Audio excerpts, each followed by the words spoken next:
Vejamos aqui, então, se entramos ao vivo com o áudio. Teste que sempre faço. Vamos ver. Vejamos. Acho que agora foi. Perfeito. Estamos com áudio, estamos com imagem e estamos ao vivo. Muito boa noite, meus caros e minhas caras. Sejam muito bem-vindos a mais esta live do meu canal singelo Doni Correia, uma teia de ideias. Este canal conduzido por mim, com muito prazer, seu anfitrião, Doni Correia, um cinéfilo crônico e um curioso contumaz, mestre e doutor em estética e história da arte, membro da Associação Brasileira dos Críticos de Cinema, a Abracine, e da Associação Brasileira dos Críticos de Arte, a ABCA. E, acima de tudo, professor, né? Dar aulas me dá vida. Então, sejam muito bem-vindos. Se é a primeira vez que vocês estão chegando, seja na live, seja no vídeo que vai ficar gravado no canal, já vão se inscrevendo, badalando a sineta, deixando o seu joinha e comentando muito. Se está ao vivo, já vai logo se manifestando, dizendo de onde você nos assiste, que vai ajudar muito aí a movimentar o nosso canal.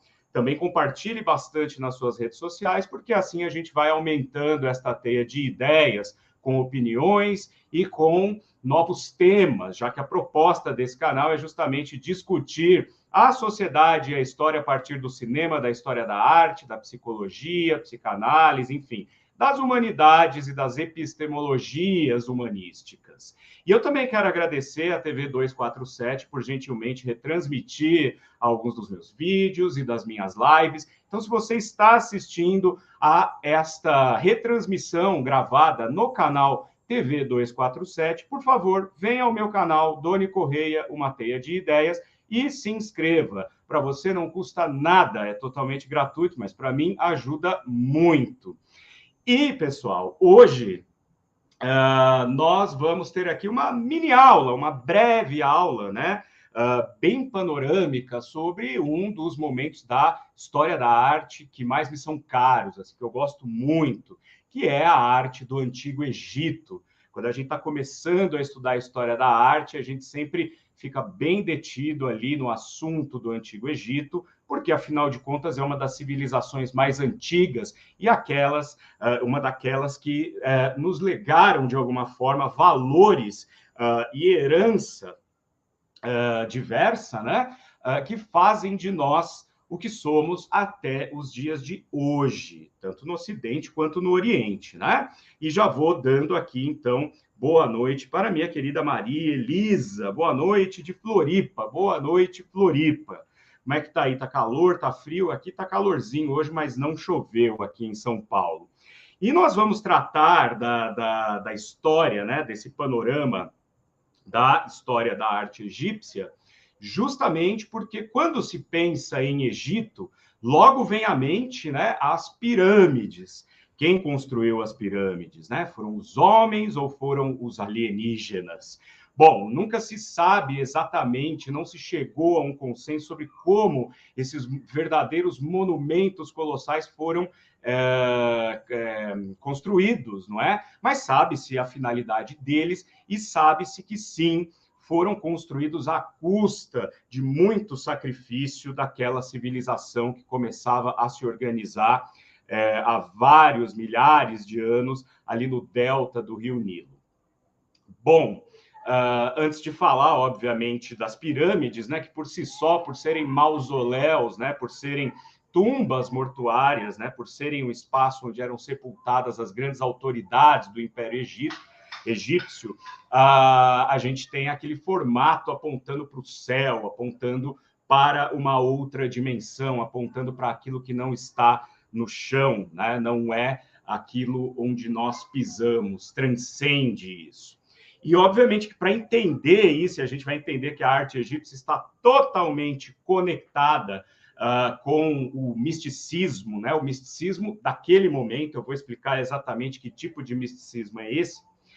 A gente vai ter que voltar lá para as cavernas, gente. A gente vai ter que voltar para os nossos antepassados do período paleolítico.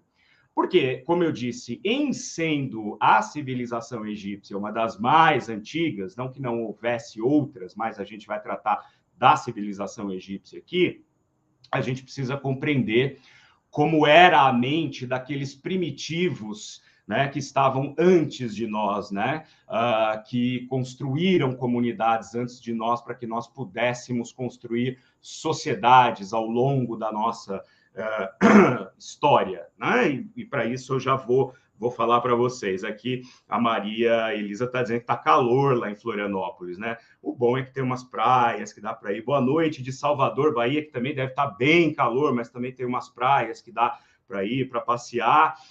E a Zuleika Manprim, minha querida mãe, que nunca perde uma, está aqui. Boa noite a todos. Muito obrigado por estar aqui conosco. Como eu disse, para que a gente possa compreender a evolução do sentimento artístico, né, da expressão artística até a civilização egípcia, que é o que a gente vai tratar, e eu vou usar como base dois autores, né? Um é o Hauser, Arnold Hauser, que escreveu História Social da Arte e da Literatura, e o outro é Ernest Gombrich, né, que é a Bíblia, para quem assim quer começar do zero, a história da arte ajuda muito, me ajudou a ser mestre e ser doutor. Eu que era semi-analfabeto, aliás, bem analfabeto em História da Arte, me baseando por esses dois autores e também Júlio Carlo Argan, consegui construir aí a base daquilo que eu desenvolvi ao longo dos meus estudos lá na USP em Estética e História da Arte, ao longo do mestrado, doutorado, depois pós-doc, enfim, né, para a vida inteira. E esses livros estão indicados aí no link da lista única, né, dos livros que eu cito aqui no canal, é só você clicar, é uma lista que eu concentro todos os livros que eu cito aqui, para ficar mais fácil para vocês localizarem depois. E quando é o caso, eu coloco alguns PDFs também, mas não é o caso desse, porque são livros protegidos por direitos autorais. Enfim, ó, temos mais gente chegando aqui. Temos a Nívia Lopes. Boa noite de Porto Alegre. Muito obrigado, Porto Alegre. Saudades de Portinho. Tá Forno Alegre aí, Nívia? Conta pra gente. Ou tá só Porto Alegre hoje? Em Salvador tem um sol para cada um. Meu Deus do céu. Só com praia mesmo, porque eu, de fato... No verão não sou ninguém. E a Nívia está falando, estou em Belo Horizonte de férias, olha aí, que é outro lugar quente também, né? Nessa época, agora no finzinho aí do nosso verão. Bom, vamos lá então, gente, vamos compreender isso direito, né? Vamos voltar para uma época, lá para dentro das cavernas, como eu falei, no momento em que a arte, ela... ainda não existia como nós a conhecemos hoje. Não estou falando do estilo, não estou falando das representações, estou falando do sentido de arte. E o que me faz pensar que, na verdade, a gente perdeu muito desse sentido do que é a arte no contexto de nossas vidas. A arte, ela não é meramente um objeto estético que serve para ornamento, ou para contemplação, ou para o mercado. É, antes de tudo, um vínculo que nós temos com o mundo. Assim como nós estudamos história social, sociologia, filosofia, enfim, a história da arte serve para a gente nos compreender dentro do mundo que vivemos e que nossos ancestrais e antepassados viveram. Então, a arte rupestre, ela estava, sobretudo, ligada a esse alvorecer da consciência do indivíduo, né? Quando, de fato, os nossos antepassados, muito remotos, compreenderam que eles eram seres dotados de algumas habilidades que os outros animais não tinham. E a mente deles era dotada de algumas habilidades que os outros animais não tinham, né? E aí, para isso, eu vou até citar aqui textualmente o que o Arnold Hauser, não estou com o livro do Hauser aqui, mas ele está aqui, ó, atrás deste corvo em cima da caveira, está ali guardadinho, mas eu tenho aqui algumas aspas do Hauser, que vai explicar muito bem para a gente, porque ele começa o livro dele justamente distinguindo as funções da arte no período primitivo. Então, elas tinham duas funções, né? Ali no começo, no alvorecer do homem, como eu disse. Primeiro, a função mágica e depois a função mística. E sobre a função mágica da arte, que aí o Hauser está localizando ali mais ou menos entre 15 e 10 mil anos antes de Cristo, mas a gente sabe que, por exemplo, aqui no Brasil, na Serra da Capivara, né, no Parque Nacional da Serra da Capivara, no Piauí, a gente tem pinturas rupestres cuja datação chega a 25 mil anos. Em Willendorf, né, na Áustria, onde foi encontrada aquela interessante Vênus de Willendorf, de 10 centímetros, interessantíssima, uma figura feminina, obviamente muito estilizada, né? Um dia eu vou falar da Vênus de Willendorf aqui, aí já chega a quase 29, 30 mil anos antes de Cristo, tá? Mas se a gente voltar para Altamira e Lascaux, né, que são as principais, Altamira na Espanha, Lascaux na França, que são comumente remetidas quando a gente pensa em arte rupestre, a gente está falando aí entre 15 e 10 mil anos antes de Cristo, quando a gente tem aquelas imagens de bisões, de bois, de, enfim, né, animais que poderiam ser javalis, homenzinhos, assim, né, desenhados como se fossem garatujas infantis, né, caçando esses animais. Olha o que o Hauser fala para a gente do que é inferido no contexto da história da arte a esse respeito.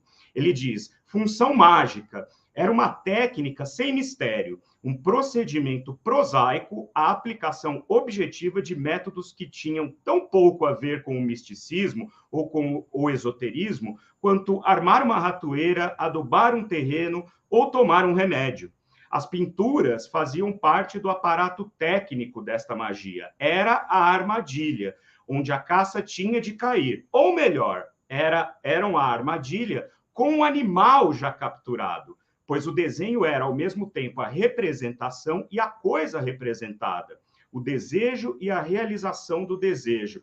Olha que interessante, né? Essas pinturas que eram realizadas nesse momento, e aí para isso era usado terra ou pedras, né, moídas, raspadas, ou plantas até diluídas, né, misturadas ali para dar a liga com algum líquido, sejam urina, saliva ou sêmen. A gente tem que entender que nessa época ainda não havia o domínio da técnica dos aparatos para coletar água e levar de um lugar para outro, e tal. A gente está falando lá do período paleolítico. Então, era assim que a tinta, entre várias aspas, era produzida. O que nos dá um dado interessante para um estudo psicanalítico do homem, do ser paleolítico, né? Porque, enfim, ele está se expressando a partir de fluidos advindos dele próprio. Então, esses desenhos eram feitos com segundo uma mente daquele momento que não distinguia entre o objeto e o ato. O ato de desenhar o animal sendo caçado já era o animal caçado. Obviamente que essa é uma ideia bastante abstrata para a gente hoje em dia, mas façamos um exercício, né, de olhar com os olhos do passado. O ser paleolítico, quando ia para uma caçada, ao desenhar no fundo da caverna, já tinha como certo que este animal era dele, que este animal estava caçado, tá? Isso vai mudando, obviamente, com o passar do tempo, quando, sobretudo, na era neolítica, nós vamos ter, entre outras coisas, os assentamentos de comunidades, ou seja, o ser, né, paleolítico que era nômade, passa a ser sedentário, passa a constituir comunidades, e essas comunidades vão crescendo, obviamente. A agricultura e a pecuária, ou seja, já é o momento em que essas comunidades, então, sedentárias, passam a entender a dinâmica do lugar onde eles estão, explorando o solo, domesticando o gado, construindo moradias, né? Ou seja, evoluindo. Nós temos também a exploração do solo, como eu falei, e aí tem a ver também, o que é considerado arte neolítica, tem a ver com o esgotamento de recursos naturais e os apelos a entidades da natureza, né? Então, vamos imaginar a seguinte situação. Estamos no período neolítico e estamos numa aldeia constituída nesse período neolítico. Agora, esses homens e essas mulheres já conhecem o plantio, já sabem plantar, já domesticaram o gado, já tem ali, então, uma pecuária em desenvolvimento, já tem as suas casas, mas existe ainda, obviamente, uma limitação quanto ao conhecimento do mundo. Estamos, né, no nascedouro da civilização, né? Estamos no momento aí um pouquinho depois dos macacos encostarem a mão no monólito, ou monolito, como eu prefiro chamar, do Stanley Kubrick no 2001, Uma Odisseia no Espaço. Então, essa civilização, essa pequena civilização está ali, plantou o solo, entendeu que naquele momento que plantou o solo estava chovendo muito, portanto o solo floresceu, só que no ano seguinte, na mesma época, eles plantaram e não cai uma gota. E aí o solo morre, as sementes não crescem, não brotam, o gado começa a morrer, eles começam a se sentir à míngua, começa a passar necessidade, começa a passar fome, e como eles já viram pelos seus antepassados, né, que vão passando isso de geração em geração, que de repente, antigamente, caía do céu um trovão em cima de uma árvore e essa árvore começava a pegar fogo, ou então o vento, né, movia as folhagens, como eles olhavam para a natureza com certo medo, obviamente, não é? No descobrimento desse momento, desculpa, não no descobrimento, mas nesse momento de descobertas, né? Eles vão olhar para a natureza e pensar, bom, a chuva que caiu no ano passado, que esse ano não está caindo, acho que não está caindo porque, como eu não sei de onde vem, isso deve ser alguma força sobre-humana, e se não está vindo, é porque eu, de alguma forma, desagradei essa força, não é? A mesma coisa, perdão, gente, eu tô com a garganta meio ruim por conta do tempo em São Paulo que está seco, e a rinite é aquilo, né? Ou o contrário, de repente está chovendo muito ao ponto de passar do ponto ali o solo, e aí não vai brotar também, e de alguma forma, está chovendo muito, mais do que no ano passado, então, de alguma forma, eu preciso agradar esses elementos que me ajudam ao longo do ano e que são fora de mim, estão no meu ambiente, mas são poderosos deuses, e eu preciso agradá-los. Então, aí começam os rituais, começa, sei lá, um ritual primitivo, danças, gritos, manifestações do próprio corpo, sacrifícios de animais, e aí, obviamente, também monumentos e pinturas. Nesse momento, a arte no período neolítico passa a ser mística, e mística porque os seres a praticam no sentido de se comunicarem com forças que eles não conhecem, mas que eles acreditam serem maiores do que eles próprios, ou seja, seres externos, seres superiores que precisam ser reverenciados ao longo do ano para que haja colheita, para que o gado cresça sadio e para que a vida seja melhor. E aí, gente, isso é algo que, obviamente, tem a ver com a nossa perspectiva de religiosidade e de crença até os dias de hoje. Basta a gente estudar qualquer tratado de antropologia, de psicologia, de psicanálise, né? Psicologia com Jung, psicanálise com Freud, está tudo lá. Ou seja, esse sentido de reverenciar aquilo que nós não conhecemos, mas que nós rogamos para que nos ajude quando nós estamos em perigo, tem a ver com os nossos ancestrais, é uma filogênese que vai passando. Tá claro até aqui? Então, agora a gente vai chegar aos nossos queridos egípcios, né? Uma civilização que vai ter o seu apogeu aí entre mais ou menos 3.000 e 1.000 antes de Cristo, e o que eu vou falar aqui está exatamente compreendido nesse período. Bom, algumas dessas obras, né, por exemplo, só para amarrar esse período neolítico, se a gente pegar Stonehenge na Inglaterra, é um monumento considerado erigido em nome de alguma reverência a um ser superior, né? Os druidas, eles eram, né, os sacerdotes ali daquele povo, e reverenciavam os seus deuses, né? Todas essas civilizações, num primeiro momento, politeístas, e esse politeísmo justamente ligado a elementos da natureza, né? O ar, a terra, o fogo e a água, principalmente.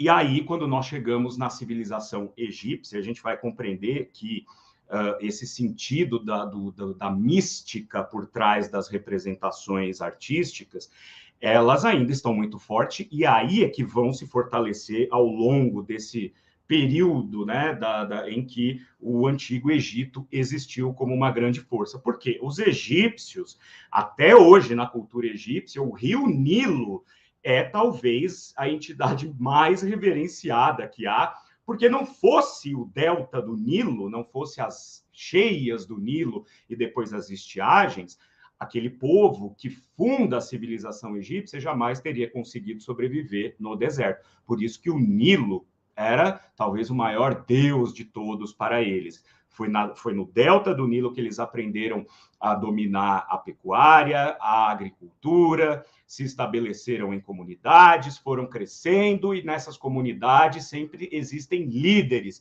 E esses líderes, com o passar das décadas e séculos e milênios, se tornaram faraós, como a gente conhece, né? Que estão sepultados nas pirâmides. Só que, para os egípcios, o faraó era como um representante direto dos deuses. E aí, guardem, né? Eu falei dos deuses, porque eram politeístas. E os egípcios acreditavam que, ao morrerem, qualquer um, fosse, né, o servo, fosse o faraó, eles seriam transportados para outro mundo, que seria, na verdade, uma continuação desse mundo. Os egípcios, então, acreditando, né, no mundo pós-morte, né? Mas eles acreditavam que era um mundo exatamente igual e que havia um ritual muito sério que deveria ser seguido para que essa passagem fosse feita.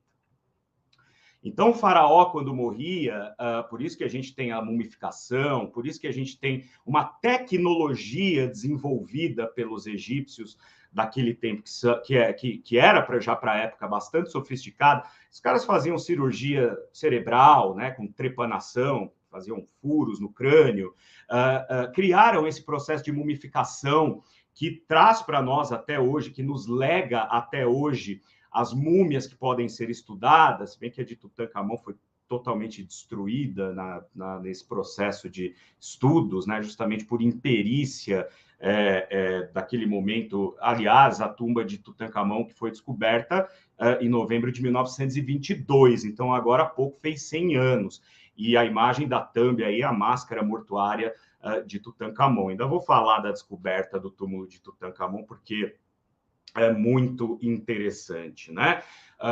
Essa história.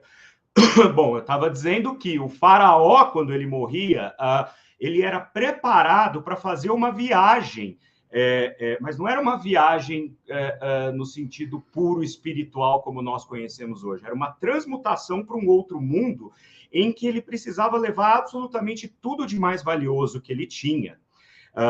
E, obviamente, dos faraós e dessa casta mais alta, né, do Antigo Egito, depois esse costume da mumificação, dos mausoléus suntuosos, do sepultamento dos bens mais preciosos e das representações pictóricas se espraiaria também para a nobreza, né, à medida em que as civilizações vão se desenvolvendo.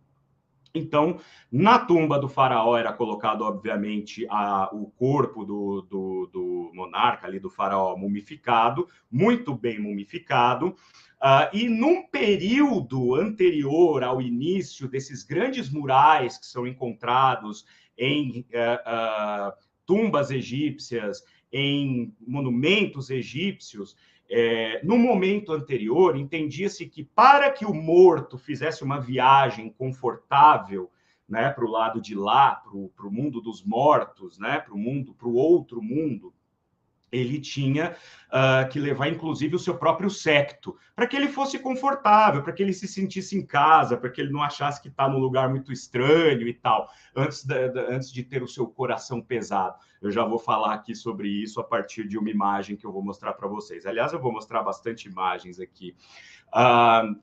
Então, ele tinha que ser transportado, inclusive, com o seu séquito, com os servos, com os escravos, com as pessoas ali que o serviam. Então, nesse primeiro momento, antes das pinturas, né, dos murais, como eu falei, quando morria o faraó, todo o séquito dele era executado e sepultado junto. E o Gombrich vai dizer que, com o passar do tempo, foi ficando inviável, e não se sabe direito se a inviabilidade tem a ver com uma espécie de noção de piedade, ou seja, que tem a ver o servo com o faraó que morreu. O servo vai servir outro faraó, outras pessoas. Ou se tem a ver com questões econômicas, do tipo, sepultar o faraó já era algo muito dispendioso num monumento, num mausoléu como aqueles. Ainda mais o séquito todo, imagina quantas pessoas você tem que mumificar e colocar lá. Eu, como entendo, né, assim, convicção minha, né, de que eu acho que o ser humano já é mau por natureza, e o conceito de justiça naquela época era bem diferente, eu acredito que tem mais a ver com essa questão econômica do que com a questão da empatia, tá? Mas, enfim, o fato é que, no momento posterior em que ficou inviável a execução de todo o séquito do faraó, e mesmo assim o faraó tinha que ser acompanhado pelas memórias dele, pelas coisas que eram dele para o mundo dos mortos, é que começa-se a fase das pinturas dentro dos túmulos, né, das câmaras mortuárias. A representação dos deuses, em primeiro lugar, e narrativas, né? Só que, para os egípcios, a noção de arte, e assim como foi, na verdade, a noção de arte até o século XVIII, XIX, a arte era algo como qualquer outra coisa. Ela tinha uma bula, ela era exata, ou seja, para construir uma mesa, uma cadeira, um baú, um armário, você tem regras matemáticas, né? Regras de composição, regras de engenharia. A arte não era diferente. Eu vou mostrar para vocês daqui a pouco como eram as técnicas. E essas técnicas, elas tinham que ser aprendidas de uma maneira muito rígida, porque ela tinha que ser exata, precisa. E o que interessava não era a representação de detalhezinhos, né, da anatomia ou da natureza, mas sim o contexto geral em torno disso. Por isso que quando a gente olha para a arte egípcia, a gente vê aquelas pessoas assim que estão meio, né, andando como um caranguejo, como um siri, a gente fala, mas que estranho, né? Eles não sabiam desenhar? Não, eles sabiam, e muito bem, tanto é que a arte egípcia, ela é facilmente distinguível. Dificilmente você vai confundir períodos da arte quando você bate o olho numa arte feita no Egito naquele momento. Você pode até confundir, por exemplo, uma pintura barroca com algo do período rococó, mas assim, a arte, ou do Renascimento, né? Mas a arte egípcia, ela era absoluta. Por quê? Porque ela era criada em cima de preceitos que visavam, acima de tudo, a representar tudo aquilo que era importante e que deveria ser colocado, sobretudo nesses túmulos em que os nobres e os faraós eram sepultados. Deixa eu mostrar para vocês uma imagem aqui que foi retirada de um desses túmulos, para vocês verem, por exemplo, como a natureza era representada. Vou colocar aqui para compartilhar, tá?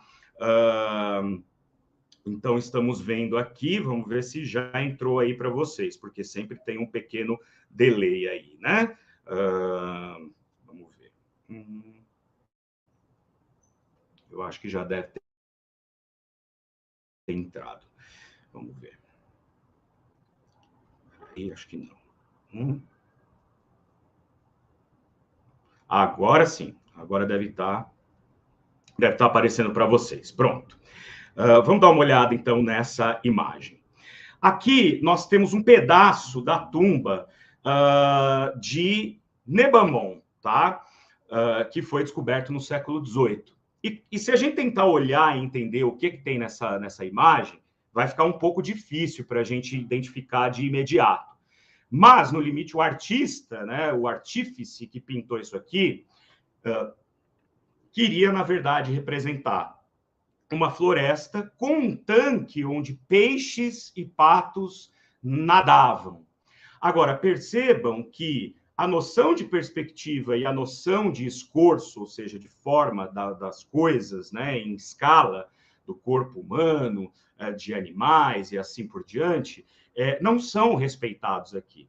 O interessante é que o artista colocou tudo sob uma perspectiva de que o espectador vai bater o olho e vai entender aquilo que há de mais importante para ser entendido. Por isso ele pinta toda a vegetação no entorno daquilo que seria o tanque, e dentro do tanque os peixes são pintados como se para nós ele estivesse morto, né, deitado, boiando. E os patos a mesma coisa, e as plantas aquáticas do mesmo jeito. Se a gente for pegar os ditames da pintura pós-renascimento, né, que pressupõe aí o ponto de fuga, a perspectiva, o escorço, se eu fosse sentar para fazer um desenho dessa paisagem, primeiro eu ia escolher o ponto de vista. Se eu pintasse a floresta, o máximo que eu ia pintar desse tanque é a parede dele, que não ia dizer nada para quem está olhando, a não ser que eu quisesse pintar o tanque. Então, aí eu ia olhá-lo de cima, só que aí eu não ia pintar a floresta em volta, porque não ia estar no meu campo de visão.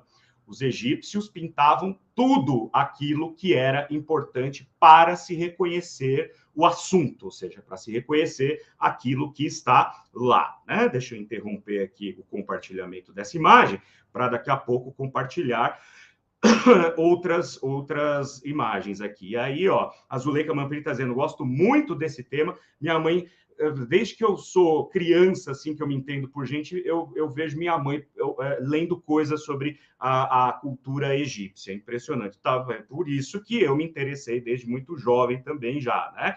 E a Rebeca está dizendo, eles pintavam em 2D. A gente pode dizer que eles pintavam em 2D. Por quê? Para fazer a figura humana, aí a gente tem isso aqui, por exemplo, né? Vamos entender por que é que a figura humana na arte egípcia ela é assim. Compartilhando, vamos lá. Vamos ver. Já entrou aí para vocês, olha lá. Então, nós temos aqui, isso não é uma imagem retirada, obviamente, de nenhuma tumba, né, necessariamente, mas uma representação de um desenho egípcio à moda do Antigo Egito, né? Seria um faraó. E olha só, se a gente olhar para o faraó, vamos começar pela cabeça. A cabeça dele está de perfil, tá? Por quê? Desde esse momento, entende-se que o perfil é aquilo que melhor distingue a característica fisionômica de uma pessoa. Até hoje, quando a gente vai tirar foto, por exemplo, para um passaporte não, mas quando as pessoas elas são detidas, elas tiram uma foto de frente e uma de lado, né? Porque o perfil é bastante distinguível. Então, os egípcios já viam o perfil como algo mais fácil para que você distinguisse a figura que você está representando. Imediatamente, nós temos o tronco voltado para frente, né? Então, é uma coisa que é até difícil de fazer, né? Virar a cabeça para o lado e o tronco todo para frente. Por quê? Para que se entendesse que se trata do tronco do personagem mesmo, né? Com os braços, inclusive, mostrando o movimento dos braços, às vezes eles vão contra a própria natureza, porque eles se movem como se o tronco estivesse de frente, mas como o tronco deveria ser reconhecido ao bater o olho de uma maneira didática, ele é pintado de frente. E as pernas, obviamente, não é? Mostradas aí com os pés para frente, e os pés, eles não têm os detalhes dos dedos e também não tem a distinção do pé direito e do pé esquerdo. Parece sempre que eles têm dois pés esquerdos, as figuras egípcias, né? Porque isso dá o sentido de movimento, ou seja, mostra uma pessoa em movimento. Aí vocês vão dizer, Doni, mas é porque eles não deviam não saber desenhar, né? Não sabiam reconhecer a figura humana. Não, para chegar nesse esquema, obviamente que não havia uma destreza para a representação realista, né? Digamos assim, ainda, e não havia técnica para isso. Mas eles compreendiam a anatomia humana, tanto é que traziam para o espectador desse tipo de arte, desse tipo de artesanaria, de artefato, se quisermos, tudo aquilo que era importante na figura humana, né?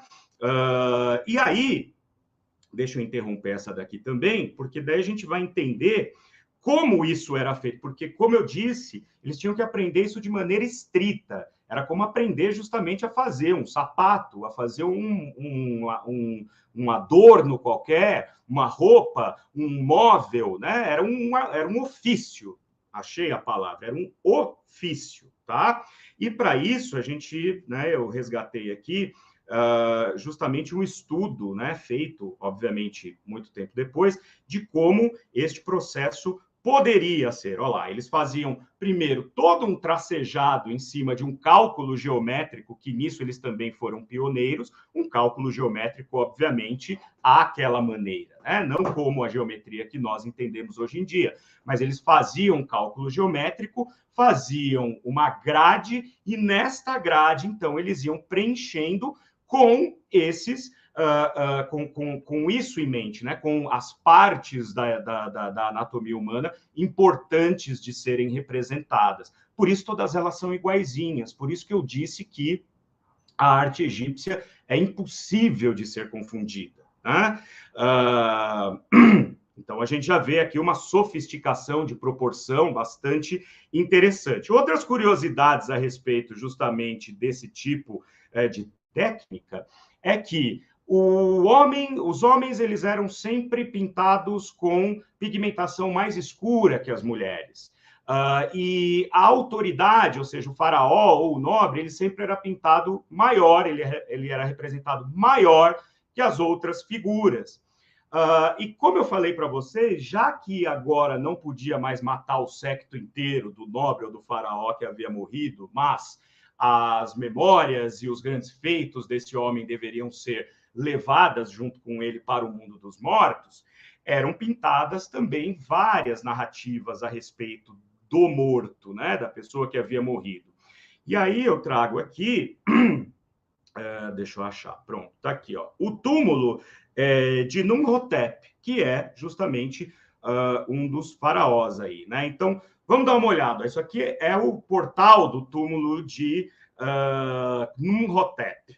O meu egípcio antigo ele está um pouco enferrujado, então vocês me desculpem. Mas aqui, como vocês veem, a gente tem uma série de representações. Este personagem que é maior em relação aos outros é o próprio faraó, representado em seus grandes feitos. Aqui na esquerda, na nossa esquerda, caçando, né, caçando aves, e à direita, pescando peixes. Percebam também que não existe uma preocupação com o detalhe de colocar ali ele com a vara na água, pescando peixe. Não, você tem que representar o ato, você tem que representar aquilo que é importante. Embaixo ali a gente tem algumas outras cenas, inclusive aqui à direita a gente tem até um pescador caído na água sendo resgatado, ali tem um homenzinho, né, deitado entre as duas barcas, né, e sendo resgatado, e vários hieróglifos ali em volta que, segundo o Gombrich, olha lá, ele fala, ó, em toda a volta da câmara funerária eram escritos fórmulas mágicas e encantamentos para ajudá-lo em sua jornada para o outro mundo. Então, esses hieróglifos, eles narravam passagens da vida dessa pessoa. Havia ali como se fossem orações, como se fossem cantos, como se fossem encantos, né? Para que o morto fosse bem amparado para o mundo em que ele habitaria a partir dali. Mas antes ele tinha que passar justamente por uma instância que era o julgamento. Afinal de contas, um homem ao longo de sua vida, um ser humano ao longo de sua vida, homens e mulheres, cometem vários atos bons, atos ruins, atos de ira, atos de vaidade, atos de empatia, atos de benevolência. E antes de entrar no mundo dos mortos e ficar lá para a eternidade, era preciso primeiro passar por um julgamento. E aí eu vou mostrar aqui para vocês um pedaço de um papiro retirado do Livro dos Mortos. E o Livro dos Mortos, na tradição do Antigo Egito, era a bula, né? Eram as passagens que o morto deveria recitar diante dos deuses, no momento do seu julgamento. Então, deixa eu colocar aqui mais uma imagem para a gente poder compreender e ver estas figuras, conforme elas eram desenhadas, na sua aplicação prática. Vejam aqui, né, nós temos Anubis, né, que tem a cabeça de chacal, ali conduzindo a pesagem do coração do morto. E na cultura do Antigo Egito, para entrar no reino dos mortos, este homem deveria ter o coração mais leve que uma pena, ou seja, ele não poderia ter cometido nenhum ato de infração do tipo matar, roubar, cometer adultério, ter relações homossexuais, enfim, ser um mau político, enganar pessoas. Eu duvido que alguém conseguiu a proeza de entrar de fato no mundo dos mortos, nesse caso.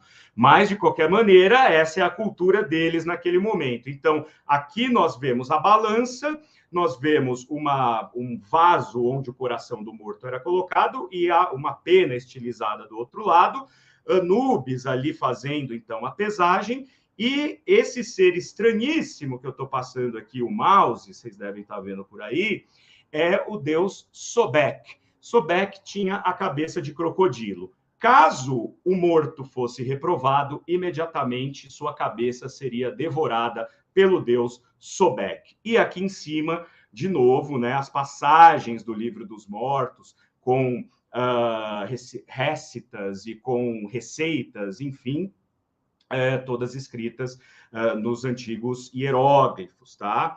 Bom, vamos lá, vai dar tempo. Eu quero fazer dessa aula algo não muito extenuante, mas esse é um momento, então, da arte, né? Eu quero ler um trecho aqui, justamente, do História da Arte do Gombrich, para ficar mais claro como os antigos egípcios entendiam esse domínio do fazer artístico. Claro que não chamado dessa forma, porque para eles, artista, né, no Antigo Egito, artista significava aquele que preparava a eternidade. Olha lá, ele dizia o seguinte, tem o termo correto aqui que o Gombrich vai usar, quer ver? Já vou achar para vocês. Aquele que mantém vivo. Ou seja, esta arte precisava ser perfeita, aprendida e executada com perfeição, porque era ela que ia manter o morto vivo, paradoxalmente, tá? Gombrich diz o seguinte, ó, o estilo egípcio incorporou uma série de leis bastante rigorosas e todo artista tinha que aprendê-las desde muito jovens. As estátuas sentadas deveriam ter as mãos sobre os joelhos. Os homens eram sempre pintados com a pele mais escura do que as mulheres. A aparência de cada deus egípcio era rigorosamente estabelecida. Horus, o deus céu, Horus era quem ia fazer o julgamento do morto, ficava sentado ali enquanto Anubis fazia a pesagem, né? O deus que tinha que ser apresentado como um falcão ou como uma cabeça de falcão. Anubis, o deus dos ritos funerais, como um chacal ou uma cabeça de chacal. Todo artista precisava aprender também a arte da bela escrita, que eram os hieróglifos. A arte da bela escrita. Tinha que recortar a pedra de maneira clara e precisa, as imagens e os símbolos dos hieróglifos. Mas assim que dominasse todas essas regras, dava-se por encerrado a sua aprendizagem. Ninguém queria coisa diferente, ninguém lhe pedia que fosse original. Pelo contrário, vai completar aqui, né? Pelo contrário, era provavelmente considerado o melhor artista aquele que pudesse fazer suas estátuas o mais parecidas com todos os belos monumentos do passado. Ou seja, depois que aprendeu e dominou a técnica, não existia a consciência de que agora eu vou transcendê-la. Agora que eu aprendi a técnica, eu vou subvertê-la. Agora que eu sei escrever um soneto, eu vou fazer um poema sem rima e de verso livre. Não tinha isso. Ele ia fazer isso como um ofício. Se tornava um exímio artista, porém tinha que seguir essas estritas regras. Até que, lá pela 18ª dinastia, aparece um faraó chamado Amenófis IV. E, como eu disse para vocês, a civilização ali egípcia naquele momento era politeísta. Amenófis IV, né, obviamente que eu acho que pendendo muito mais para um lado político, de novo, do que religioso propriamente disso, chegou um dado momento que disse, olha, dane-se, eu não cultuo mais esses deuses que vocês cultuam, ali falando para os sacerdotes, eu só cultuo um deus, que é o deus Atom, que é o Sol. Ele representava o deus Atom como o Sol. E, para falar a verdade, eu sou filho de Atom e represento ele na Terra. Portanto, não me chamem mais de Amenófis, me chame de Akhenaton, grande Akhenaton, né? Então, ele pega, assim, o séquito dele, muda a capital ali daquela região do Império, a gente tem o Baixo e o Alto Egito. Não vou entrar nisso agora, porque isso é uma questão para historiadores, mas ele resolve romper com o politeísmo e fala, a partir de agora, Atom é o maior deus, eu sou o representante dele na Terra, meu nome é Akhenaton e é assim que vai ser. E nesse momento a arte egípcia começa a mudar, porque daí o Akhenaton, pelo menos nessa região de influência dele, vai, na verdade, solicitar, não é nem que ele vai permitir, mas ele vai solicitar que as cenas representadas nesses murais decorativos e nos murais que eram feitos em honra, né, de Atom, né, do grande deus Atom, e do deus na terra Akhenaton, eles fossem até um pouco mais informais. Então, essas cenas de caçada, de pesca, né, e dos deuses, assim por diante, passam a serem obsoletos. E vão começar a aparecer isso aqui, por exemplo. Ó. Vou compartilhar com vocês. Outra janela aqui, e nós temos aqui um mural que representa Akhenaton e sua esposa Nefertiti, com os filhos no colo e o deus Atom ali em cima. Ó, vocês veem aí um semicírculo, né, que foi cortado na foto, emanando o seu raio para esses deuses. Inclusive, ele fazia questão de ser representado e que representassem a ele e a família dele, não de maneira perfeita e simétrica, daquela forma que eu acabei de mostrar. Vocês percebam que tem até algumas imperfeições aqui, né? O Akhenaton tem uma barriguinha, né? Existe aqui umas curvas, né? Os detalhes do braço eles são um pouco mais elaborados, o pescoço, né? Mais longo. E aí especula-se que isso seria ou para que de fato ele se mostrasse mais informal em relação a essa representação baseada no politeísmo, ou para que ele fosse mostrado como alguém distinto, alguém diferente, ou seja, reforçando a sua deidade, né? Eu vou até colocar uma outra imagem dele aqui para que vocês vejam que, de fato, ele se pedia para representar de uma maneira diversa, né? Deixa eu pegar a outra imagem aqui. Tá aí, essa é a última imagem. Compartilhar, olha aqui, ó. Essa aqui é a câmara, é a máscara, né? É uma representação do deus Akhenaton já na sepultura dele, né? Quer dizer, no grande túmulo dele. E aqui a gente percebe que a forma do rosto é mais alongada, os olhos eles são mais esticados, a orelha é maior, então tá fora daquela técnica aprendida à custa de muita repetição e muitos séculos, ele subverte tudo isso, né? Então, Akhenaton foi o grande revolucionário aí, político, que acabou reverberando na arte egípcia também. Só que o Akhenaton, obviamente, morre um dia, e quem assume o lugar dele é seu filho Tutankhamon. Olha aí, Tutankhamon vai assumir. Só que Tutankhamon, ele, na verdade, quando ele ascende ao trono, né, ali, quando ele se torna faraó, ele também acaba cedendo àqueles sacerdotes que o pai dele havia, né, expurgado, havia negado. E a arte egípcia, então, começa a voltar um pouco a ser tradicionalista naquela forma como a gente viu agora há pouco no início. Só que a essa época, e a gente está falando de mais ou menos aí, sei lá, 1200 antes de Cristo, talvez, já estava acontecendo um fenômeno interessante. As culturas de outras civilizações ali no entorno do Egito começavam a se misturar.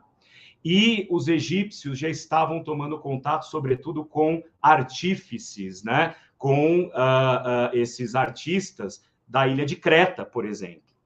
E logo eles tomariam contato com os gregos, de uma forma geral, e os gregos aprenderiam com a arte egípcia muito do que depois seria desenvolvido na arte grega, que vai influenciar a arte romana e assim por diante.